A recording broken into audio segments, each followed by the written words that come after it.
Hello everyone, मैं पूनम तिवारी आप सभी का Hindi NCERT by Poonam Tiwari channel पर स्वागत करती हूँ। आप सभी का अभिनंदन करती हूँ, वंदन करती हूँ। उम्मीद करती हूँ आप सभी खुश होंगे। आज हम क्लास 6 एनसीईआरटी का सिलेबस वसंत भाग 1 में चैप्टर 7 पढ़ने वाले हैं, जिसका नाम है साथी हाथ बढ़ाना। लिखने वाले होते हैं साहिर लुधियानवी जी। इनको बहुत लोग बहुत अच्छे से जानते होंगे और इन्होंने बहुत सारी हिंदी मूवीज में अपने गाने लिखे हैं। ठीक है, तो इनके जन्म हुआ था 8 मार्च 1921 लुधियाना में। जो स्टूडेंट्स कॉम्पिटिटिव एग्जाम देने वाले हैं, KVS, D triple S B, REET, NBS, EMRS, उनके लिए यहाँ से एक क्वेश्चन बनता है। एक क्वेश्चन ये बनता है कि उनकी मृत्यु कब हुई थी। तो 25 अक्टूबर 1980, जब वो 59 ईयर्स के थे, मुंबई, भारत में। राष्ट्रीयता उनकी भारतीय थे, नागरिकता भारतीय, व्यवसाय गीतकार, कवि। उनके साथी होते हैं सुधा मल्होत्रा, अमृता प्रीतम।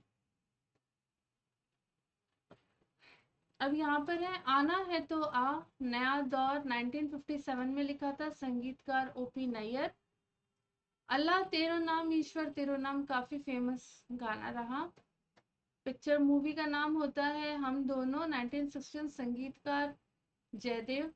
चलो एक बार फिर से अजनबी बन जाए, काफी फेमस सॉन्ग है, आज भी कई लोग आज के भी समय में गुनगुनाते हैं। गुमराह मूवी जो कि 1963 में बनी थी, संगीतकार इसके रवि। मन रे तू काहे न धीर धरे, चित्रलेखा 1964, संगीतकार रोशन। मैं पल दो पल का शायर हूँ, कभी कभी, ये मूवी होती है राखी और अमिताभ बच्चन की, 1976 में, संगीतकार खयाम। यह दुनिया अगर मिल भी जाए तो क्या, प्यासा, 1957, संगीतकार एस डी बर्मन। ईश्वर अल्लाह तेरे नाम, नया रास्ता, संगीतकार एन दत्ता। मारो भर भर कर पिचकारी, धनवान, संगीतकार हृदयनाथ मंगेशकर। साहिल लुधियानवी जी का असली नाम अब्दुल हई और तखलुस कलमी नाम साहिर है। इनका जन्म 8 मार्च 1921 में लुधियाना के एक जागीरदार घराने में हुआ। हालांकि इनके पिता बहुत धनी थे, पर माता पिता के अलगाव होने के कारण उन्हें माता के साथ रहना पड़ा और गरीबी में गुजर करना पड़ा। साहिर की जो शिक्षा थी, एजुकेशन, लुधियाना के खालसा स्कूल में हुई। 1929 में गवर्नमेंट कॉलेज के विद्यार्थी थे। अमृता प्रीतम से उनका प्रेम हुआ और जो कि असफल रहा। कॉलेज के दिनों में वे अपने शेरों के लिए मशहूर थे। अमृता इनकी प्रशंसक बनी, लेकिन अमृता के घर वालों को ये रास नहीं आया, क्योंकि तब तक साहिर मुसलमान थे और दूसरे दूसरे में वो गरीब थे। बाद में अमृता के पिता के कहने पर उन्हें कॉलेज से निकाल दिया गया। जीविका चलाने के लिए उन्होंने तरह तरह की छोटी मोटी नौकरियां की। 1943 में साहिर लाहौर आ गए और उसी वर्ष उन्होंने अपनी पहली कविता संग्रह तलखियां छपवाई। ये मोस्ट इम्पॉर्टेंट है कि साहिर लुधियानवी जी की पहली कविता संग्रह क्या थी, तो तलखियां थी। ये बहुत इंपॉर्टेंट है, कॉम्पिटिटिव एग्जाम में पूछा जाता है। तलखियां के प्रकाशन से ही उन्हें ख्याति मिली, मतलब काफी वो फेमस हो गए। 1945 में वे प्रसिद्ध उर्दू पत्र अदब ए लतीफ और शाहकार के संपादक बने। बाद में वे द्वैमासिक पत्रिका सवेरा के भी संपादक बने और इस पत्रिका में उनकी किसी रचना को सरकार के विरुद्ध समझे जाने के कारण पाकिस्तान सरकार ने उनके खिलाफ वारंट जारी कर दिया। उनके विचार साम्यवादी थे। 1949 में वे दिल्ली आ गए कुछ दिनों दिल्ली में रहकर वे बम्बई वर्तमान मुंबई आ गए, जहां पर उर्दू पत्रिका शाहरा और प्रीत लड़ी के संपादक बने। ये भी बहुत इंपॉर्टेंट है कि साहिर लुधियानवी जी कौन से पत्रकार के संपादक बने। तो शाहरा प्रीत लड़ी के वो क्या बने, संपादक बने। फिल्म आजादी की राह पर 1949 के लिए इन्हें पहली बार गीत लिखे, किंतु प्रसिद्धि उन्हें फिल्म नौजवान, जिसके संगीतकार सचिन देव बर्मन थे, के लिए लिखे गीतों से मिली। फिल्म नौजवान का गाना ठंडी हवाएं लहरा के आए बहुत लोकप्रिय हुआ और आज तक है। बाद में साहिर लुधियानवी ने बाजी, प्यासा, फिर सुबह होगी, कभी कभी जैसे लोकप्रिय फिल्मों के लिए गीत लिखे। सचिन देव बर्मन के अलावा एन दत्ता, शंकर जयकिशन, खयाम आदि संगीतकारों ने उनके गीतों की धुनें बनाई। 59 वर्ष की अवस्था में 25 अक्टूबर 1980 को दिल का दौरा, हार्ट अटैक की वजह से उनका निधन हो जाता है। अच्छा, ये वाला तो मैंने आपको बता दिया था। अब आ जाते हैं हमारे पोयम पर। साथी हाथ बढ़ाना, एक अकेला थक जाएगा, मिलकर बोझ उठाना, साथी हाथ बढ़ाना।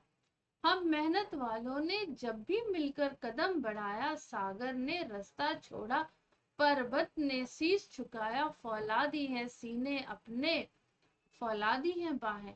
देखो यहाँ पर इस कविता में मानवीकरण अलंकार का उपयोग हुआ है और आगत शब्दों का इसमें इस्तेमाल हुआ है। ठीक है, आगत शब्द क्या शब्द है, जो कि उर्दू फारसी के जो शब्द हैं उन्हीं को, और अरबी के, उन्हीं को हम क्या बोलते हैं, हम आगत शब्द बोलते हैं। ठीक है, तो जैसे रास्ता हो गया, शीश हो गया, शीश नहीं शीश सॉरी नहीं, सीने, फौलादी। ठीक है, ये सारे शब्द क्या हैं आपके, ये सारे शब्द आपके आगत शब्द होते हैं। तो इसका संदर्भ हम कैसे लिखेंगे, प्रस्तुत कविताएं पंक्तियां हमारे पाठ्य पुस्तक वसंत भाग 1 के अंतर्गत साथी हाथ बढ़ाना के से ली गई हैं, जिसके रचयिता स्वयं साहिर लुधियानवी जी हैं। इसका प्रसंग कैसे लिखेंगे, प्रस्तुत पद में बताया गया है कि साथी हाथ बढ़ाना एक ऐसा ही गीत है जो एकजुटता और सहयोग की शक्ति को दर्शाता है। ठीक है, और यह गीत फिल्म नया दौर का है, जिसे संगीतकार ओपी नैयर जी ने संगीतबद्ध किया है। तो इस पद में, इस 4-5 लाइन में जो कविता है उसमें बताया गया है कि अगर आप एक काम अकेले तो कर ही सकते हो, लेकिन अगर आप एक साथ हो गए, 10 जन एक काम को कर रहे हैं, सहयोग से कर रहे हैं, एकता से कर रहे हैं, प्रेम से कर रहे हैं, तो आप कुछ बड़ा क्रिएट कर सकते हैं। ठीक है, और सहयोग में क्या रहती है, शक्ति रहती है। प्रस्तुत पंक्तियों के द्वारा कवि ने लोगों को साथ मिलकर काम करने को प्रेरित किया है। गीत की इन पंक्तियों में कवि बताते हैं कि अकेला व्यक्ति अगर कुछ पाने का प्रयास करे तो वो क्या होता है, थक जाता है। लेकिन अगर मिलजुल के कार्य करें तो बड़े से बड़े लक्ष्य को हम आसानी तक पहुंच सकते हैं। मुझे याद है मेरे एक टीचर ने मुझे बताया था कि अगर आपको चलना है, अगर आप अकेले चल रहे हो तो कुछ किलोमीटर ही चल पाओगे, कुछ किलोमीटर का रास्ता ही तय कर पाओगे। लेकिन अगर आपको मीलों चलना है और अगर आप ग्रुप में चलते हो, लोगों को इकट्ठा करके चलते हो, लोगों के साथ चलते हो, यकीन मानो आप मीलों चल लो, लेकिन आप अकेले नहीं चल सकते। मीलों का जो सफर है अकेले तय नहीं किया जा सकता, लेकिन हाँ, अगर आप सबको लेके साथ में चलोगे तो मीलों का सफर आसानी से तय हो जाएगा।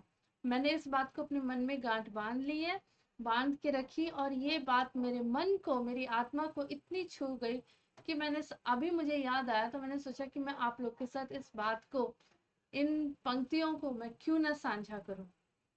परंतु अगर सब मिलकर मिलजुल के कार्य करें तो बड़े से बड़ा लक्ष्य तक आसानी से पहुंचा जा सकता है।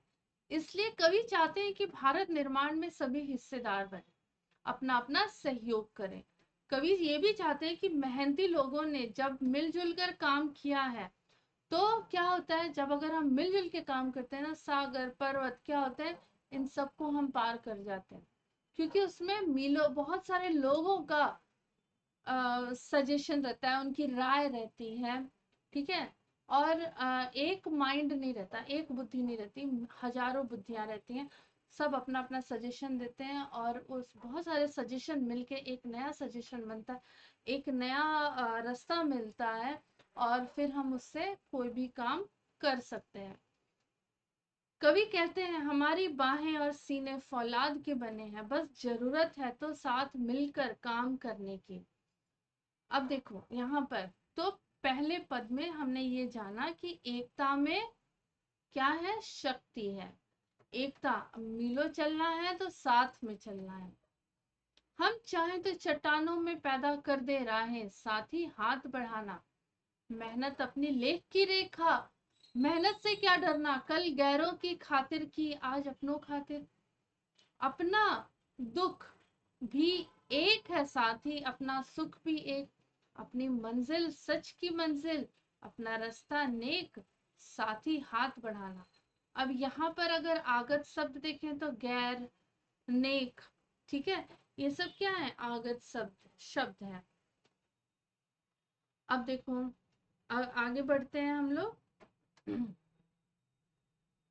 इसका संदर्भ, प्रस्तुत पंक्तियां हमारे पाठ्य पुस्तक वसंत भाग 1 के अंतर्गत साथ ही हाथ बढ़ाना से ली गई है, जिसके रचयिता स्वयं साहिर लुधियानवी जी हैं। प्रस्तुत पद में यह बताया गया है कि हम चाहें तो चट्टानों में पैदा कर दे राहें, हमें प्रेरित करती है कि हम किसी भी कठिन परिस्थिति का सामना कर सकते हैं, हम अपने रास्ते खुद बना सकते हैं। इसके बाद साहिर लुधियानवी जी हमें बता रहे हैं कि मेहनत जो है ना वो हमारी किस्मत को बदल सकती है और हमें मेहनत करने से कभी भी डरना नहीं चाहिए और पीछे नहीं होना चाहिए। क्या होगा, जीतेंगे या हारेंगे, दो चीज हो सकती है। अगर हम हार के और अगर हम उस मंजिल तक नहीं पहुंचे, हमने फिर से ट्राई करना है कि नहीं हम पहुंचेंगे, जरूर पहुंचेंगे, क्यों नहीं, एक बार नहीं पहुंचे दूसरी बार पहुंचेंगे, तीसरी बार पहुंचेंगे, जीत तो तय है। मन में हमारे विश्वास होना चाहिए कि नहीं अगर मुझे ये काम करना है तो करना है, सच्ची लगन होनी चाहिए, तो आप उस अपने टारगेट तक, अपने लक्ष्य तक जरूर पहुंचेंगे। अब इसका भावार्थ है, कवि प्रेरणा देते हुए कहते हैं कि मेहनत ही हमारी नियति है, बिना मेहनत के कुछ नहीं हो सकता, कोई शॉर्टकट रास्ता नहीं है, क्योंकि शॉर्टकट रास्ता, शॉर्टकट अपने आप में लॉन्ग कट होता है, लॉन्ग रास्ता है वो। तो अतः इससे क्या डरना, अभी तक दूसरों के लिए परिश्रम करते थे, अब परिश्रम करने की बारी अपने लिए आई है। तो यहाँ पे दूसरों के लिए किससे कहा गया है, अंग्रेजों के लिए। अभी तक हमने अंग्रेजों के लिए काम किया, लेकिन आज हमें अपने लिए काम करना है, अपनी आजादी के लिए काम करना है, अपने आजाद देश को आजाद कराना है। तो आजाद भारत के निर्माण के लिए हमें काम करना है। नेक्स्ट और लास्ट अंतिम पद है, एक से एक मिले तो कतरा बन जाता है दरिया, एक से एक मिले तो जर्रा बन जाता है सहरा, एक से एक मिले तो राई बन सकती है पर्वत, एक से एक मिले तो इंसान बस में कर ले किस्मत, साथ ही हाथ बढ़ाना। अभी यहाँ पर किस्मत जो है ये क्या है, आपका जर्रा, ये सब क्या है, ये आपके जो आपका किस्मत है यहाँ पर, ये है आपका आगत शब्द, ठीक है, ये आपका आगत शब्द, कतरा आगत शब्द है, दरिया आगत शब्द है, जर्रा आगत शब्द है, सहरा, ये सारे आपके आगत शब्द है, उर्दू फारसी से लिए गए हैं। अच्छा, तो इसका अर्थ अगर देखें तो प्रस्तुत पंक्तियां हमारे पाठ्य पुस्तक वसंत भाग 1 के अंतर्गत साथी हाथ बढ़ाना से ली गई है, जिसके रचयिता स्वयं साहिर लुधियानवी जी हैं। साहिर लुधियानवी जी द्वारा रचित साथी हाथ बढ़ाना एक प्रेरणादायक और भावात्मक गीत है। बहुत इंपॉर्टेंट बात कही गई है, जो एकता और सहयोग की महत्ता पर बल देती है। किस पर बल देती है? एकता और सहयोग।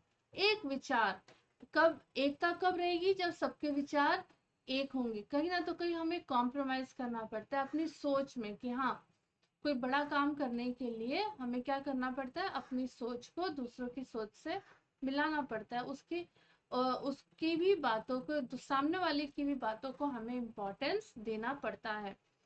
तो उसी बात पर साहिर लुधियानवी जी ने बल दिया है। यह गीत हमें सिखाता है कि मिलकर काम करने से हम बड़ी से बड़ी मुश्किलों को पार कर सकते हैं और एकजुटता से हम असंभव को भी संभव बना सकते हैं।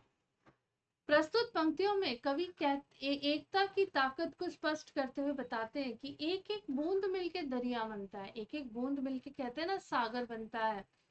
तो दरिया का अर्थ यहाँ पर नदी के रूप में किया गया है, सागर के रूप में किया है। दरिया मतलब सागर होता है, समुद्र।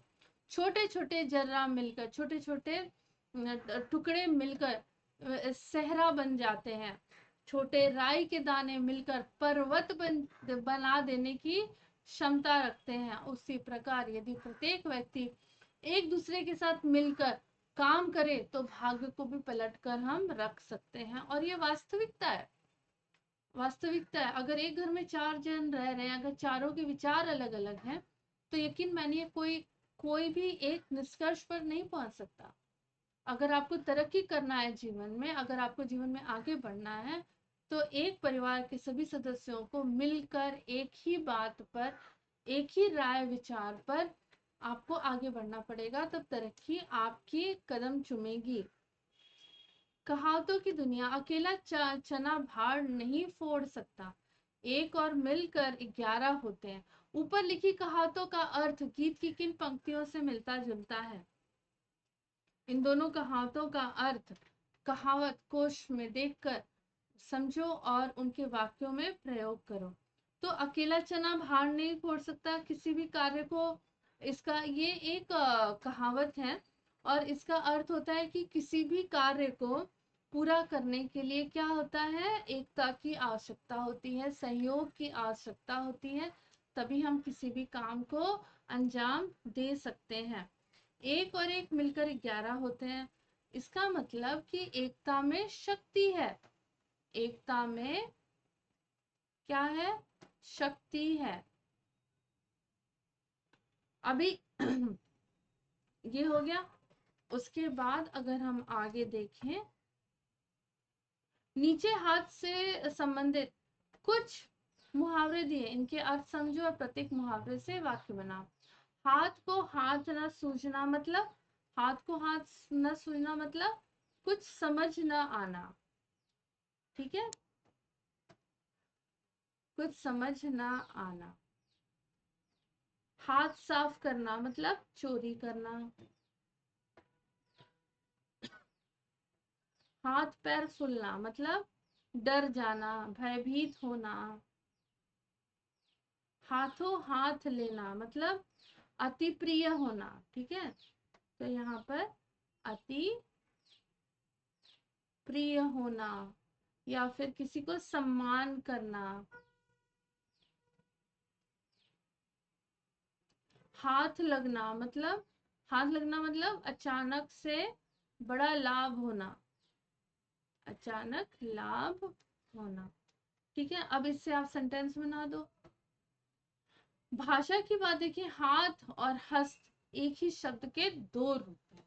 नीचे दिए गए शब्दों में हस्त और हाथ छिपे हैं। देखो, हाथ, हस्त, हस्त, हथ, हथ, यहाँ भी है हथ, है ना। तो छिपे हुए इन्हें पढ़कर बताओ कि हाथों का इनमें क्या काम है। अब हाथ घड़ी क्या होता है? हाथ घड़ी क्या है?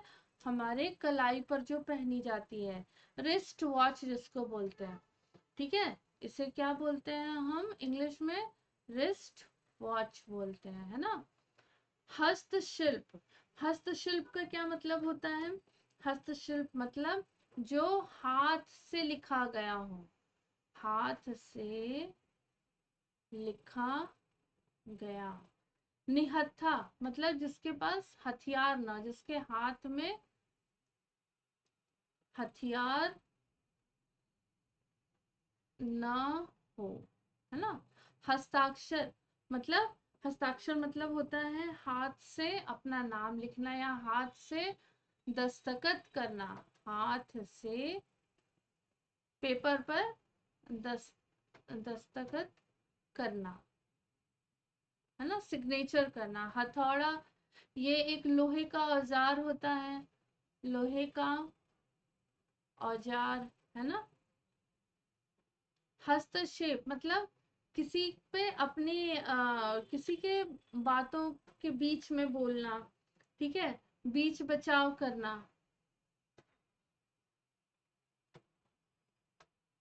हथकंडा, हथकंडा मतलब क्या होता है? हथकंडा मतलब, हथकंडा मतलब होता है जिसके जो अनुचित तरीका अपनाना, ठीक है, इसका मतलब होता है अनुचित तरीका अपनाना। जैसे किसी काम को करने के लिए आप बहुत सारे कोशिश कर दो कि नहीं मुझे करना है, तो मैं चाहे मेहनत करूं, चाहे कोई झूठ बोलूं, या फिर साम दंड भेद कुछ भी मैं करके मुझे वो चीज चाहिए, ठीक है। बाय, जैसे बोलते हैं ना, बाय हुक और बाय क्रुक मुझे ये काम करना ही है, तो किसी भी तरीके से मुझे करना है। अब देखो, हथकरघा मतलब हाथ से बुने हुए कपड़े, ठीक है, हाथ से बुने कपड़े, जो भी बुने कपड़े, ठीक है। या फिर आपके जैसे कुटीर उद्योग होता है, स्मॉल स्केल इंडस्ट्री होती है, तो उसमें क्या होता है, आप हर एक काम हाथ से बनाते हो, हाथ से करते हो, उसी को हम हाथ करघा बोलते हैं। ओके, इस गीत में पर्वत, शीश, रास्ता, इंसान जैसे शब्दों का प्रयोग हुआ है। इन शब्दों के प्रचलित रूप लिखिए, मतलब इनके ओरिजिनल रूप क्या है। तो पर्वत आप ऐसे लिखते हैं, शीश आप ऐसे लिखते हैं, रास्ता नहीं लिख के आप रास्ता लिखते हैं, और इंसान ऐसे लिखते हैं, ठीक है। अब देखो, कल गैरों की खातिर की आज अपनी खातिर। इस वाक्य में गीतकार इस प्रकार कहना चाहता है, तुमने कल गैरों की खातिर मेहनत की, आज तुम अपनी खातिर करना। इस वाक्य में तुम करता है जो गीत की पंक्ति में छंद बनाए रखने के लिए हटा दिया गया है। उपर्युक्त पंक्ति में रेखांकित शब्द अपनी का प्रयोग करता तुम के लिए हो रहा है, इसलिए यह सर्वनाम है। ऐसे सर्वनाम जो अपने आप में के बारे में बताएं उनको हम क्या कहते हैं? ऐसे सर्वनाम जो अपने आप के बारे में बताएं उनको हम निजवाचक सर्वनाम कहते हैं। निज मतलब खुद, ठीक है। तो इसके 3 प्रकार होते हैं। मैं अपने आप, या आप घर चली जाऊं, ठीक है। बबन अपना काम खुद करता है, सुधा ने अपने लिए कुछ नहीं खरीदा, अपने लिए अपना, मैं अपना, अपने आप, है ना। तो ये क्या है? ये सारे वर्ड हैं जो निजवाचक सर्वनाम है, अपने लिए इस्तेमाल किए जाते हैं। तो अगर हम इसकी बात करें, अपने को, है ना, तो अगर मुझे इसके लिए मुझे सेंटेंस बनाना होगा तो मैं क्या बनाऊंगी? हम अपने को, हमें अपने को गलत संगत से बचाना है, मतलब गलत लोगों के साथ से बचाना है। अपने से, मुझे मुझे अपने से मेहनत करनी है, ठीक है, मुझे अपने से मेहनत करनी है। अपना, यह अपना घर है। अपने पर, मुझे अपने पर भरोसा है, मुझे अपने पर भरोसा है। अपने लिए, मैं अपने लिए, हमें अपने लिए कुछ वक्त निकालना चाहिए, कुछ वक्त निकालना चाहिए। आपस में, हमें आपस में प्रेम, हमें आपस में प्रेम रखना चाहिए। ठीक है, हो गया। तो यहाँ पर हमने अपने को, अपने से, अपना, अपने पर, अपने लिए, आपस में हमने इसके वाक्य बना दिए। तो उम्मीद करती हूँ कि आपको ये क्लास अच्छी लगी होगी, आपको सारे कॉन्सेप्ट समझ में आए होंगे। इस क्लास को अगर आपने शेयर नहीं किया है तो शेयर कर दीजिए, सब्सक्राइब भी कर दीजिए, लाइक कर दीजिए, और कमेंट बॉक्स में कमेंट करके ज़रूर बताना कि ये क्लास कैसी लगी। आप लोगों के कमेंट मुझे मोटिवेट करते हैं और अच्छी क्लास बनाने के लिए। तो मिलते हैं हम अगली क्लास में एक नए टॉपिक के साथ। तब तक हंसते रहिए, मुस्कुराते रहिए, खिलखिलाते रहिए, हंसते रहिए, पढ़ते रहिए, मुझसे पढ़वाते रहिए। Thank you so much.